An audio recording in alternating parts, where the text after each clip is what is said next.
my name is Jesus Mejia, and this is my video on the forces in education. My two major resources are, one, our book, and two, an article found on Eric Online, which is called The Historical Roots and Theory of Change in Modern School Accountability. Let's get started. Forces of change. The first force we're going to talk about is economics. The example I chose to speak about is the shift to the city. So originally the colonies were agricultural society, but then as we shift to a more industrial society, that changed everything to the cities. So what that is, business noticed really quickly that you need a workforce that was more educated, have a basic standard of literacy, and know how to use numbers. Also, the academies in the colonies, some of them still clung to the old academy of knowing Greek and knowing the classical studies. But some academies started shifting towards like law, mathematics. In other words, the growing middle class needed lawyers, they needed accountants, they needed all those things to help this growing economy. Second thing, political. Now, the Great Depression, to counter that, FDR did something called the New Deal with a number of programs. Two of those programs were the Conservation Corps and the NYA. Now, essentially, these two programs did two things. Number one, it gave job and it gave educational training to young people, mainly between the ages of 16 and 24. Why? Because these people were, one, lacking education, and two, the job opportunities were slim and none. These programs were very, very instrumental because this was the first time that the federal government put money into the educational system on a large national scale. And ever since then, it's been the same way. Now, number three, social. Three things I want to point out in social. Number one, for example, my grandfather, when he went to school, he went to a junior high school that was, compared to the school right across the way on the other side of the tracks, literally was poorly funded, poorly resourced, and the teachers weren't the best. When he got to high school, his comments in his diary were that he was never adequately prepared for higher education, so he dropped out. Also, another example is the American Indians, the American natives, when they were shipped off to boarding schools. Now, these boarding schools were more of work camps, and there were plenty of abuses we can talk about an hour for, but they were never equal to their white counterparts. Lastly, the example of the Little Rock Nine. The Little Rock Nine finally took this all the way to the Supreme Court, where the Supreme Court unanimously decided that separate was not equal. In all these cases, that was the fight, that a separate school system was not equal, and finally start to make that change. Let's go on to the next one. The increased role of the government in education. I'm going to take us on a path here. Now I have a little chart here that says feds and it says states and district. This is the amount of engagement the federal government has. A little dip at the end, and I'll get to the dip at the end. First of all, let's go all the way back to the 1960s with the formulation of ESEA. Now, it's a form of legislation to impact the vulnerable subgroups in education that were not performing well. That includes women, students of color, and those in poverty, and also those with special needs. In the 1980s and 1990s, this grew into a standards-based educational movement where we looked across the board and said, okay, what are the standards, what's necessary for kids to learn? So that really uniform things. And again, the feds were a really big part of that.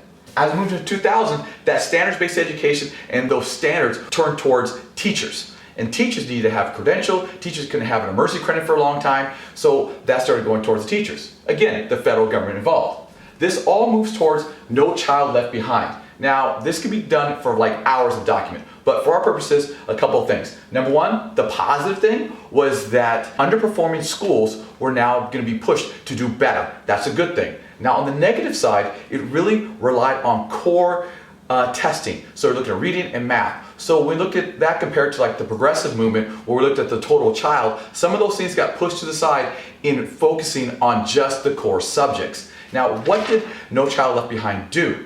Number one, it focused on highly qualified teachers. The concept was if everybody got highly qualified teachers, they'll get a better education. Number two, closing the achievement gap and also students reaching a minimum proficiency level. Now, if we do those things, then our students will do better and have better outcomes. Now, we can't talk about No Child Left Behind without talking about the AYP, or Annual Yearly Report. Essentially, this took a school where it's at, where it should be, and they look at all the different increments. And every year, a school was given just a small increment to move and had to meet that. Now, this is very important for two reasons. Number one, that report was made public. So everybody's dirty laundry, good or bad, was put in the press.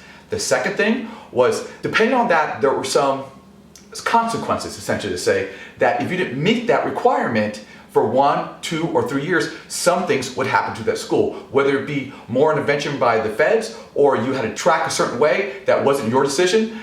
Regardless, the more you failed and didn't make that improvement, the more the federal government got involved. So it was a more oversight based on that. Now, there were some problems with this, though, with No Child Left Behind.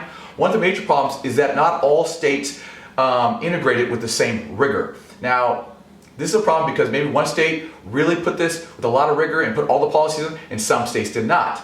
Now, President Obama, he changed that by doing a classic political move. He put money in front of it. So in a thing called Rise to the Top, Race to the Top, he put a bunch of cash. And if your state adopted policies that follow along with No Child Left Behind, then you got this amount of money. And guess what? It worked. So that's a good thing. So it's more standardized across the board.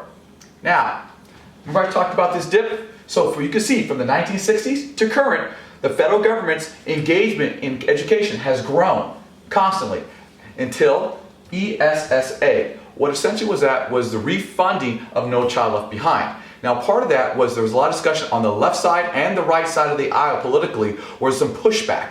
But that pushback mainly became with teacher evaluation. So with the unions being so strong, they gave some of that power back to the state, back to the districts to do some of the evaluatory. The goal was to have some very innovative ways for states to evaluate the teachers. Unfortunately, there has been some debate on whether it has been innovative as possible or has dropped off a little bit. So that's up for debate. Okay, on to our last slide. We're going to look at where we are historically and where we are today. Now, like we talked about earlier, we had a shift from the agricultural to industrial society that really caused our education system to shift. Now, what we got going is the 21st century. That 21st century, learning that 21st century worker, what does it look like? It's the use of technology. To show the effectiveness, in our first week, we have a whole set of standards just focusing on how, as teachers and educators, we incorporate technology. So that's really our shift right now. Secondly, back in with, let's say, Thomas Jefferson and Benjamin Rush, yes, I had to look for reference. All their plans, which didn't pass, but their plans all started at the state level, and then with the hopes it moved to the federal level. I think this is because, as a new country, we're scared of a strong central government. But now, if you look from anywhere from the New Deal all the way to No Child Left Behind, all the educational reform starts at the federal level and then goes down to the state. So it's a real big shift from historic to the current. And lastly, separate but not equal. We talked about this as an example that in the social movement, that having for a long time, we had two different systems. One for underserved populations and one for dominantly white and affluent population. Now, we have changed that, but it's not. Same but not equal, okay? That's what I'm calling it. That's nobody's coined phrase, but I'm calling it that. Same but not equal. In other words, that if I'm taking the same education as a Latino, if that education, that content area does not reflect my value, does not reflect people that look like me, sound like me, and show historically show me in it, it's not the same education as someone else. So the rise of like ethnic studies, which is very controversial right now, is a part of trying to change that in education. And that's where the real topic is right now. Ladies and gentlemen, that's my video on the forces in education. I hope you enjoyed it, and hope to do another next week.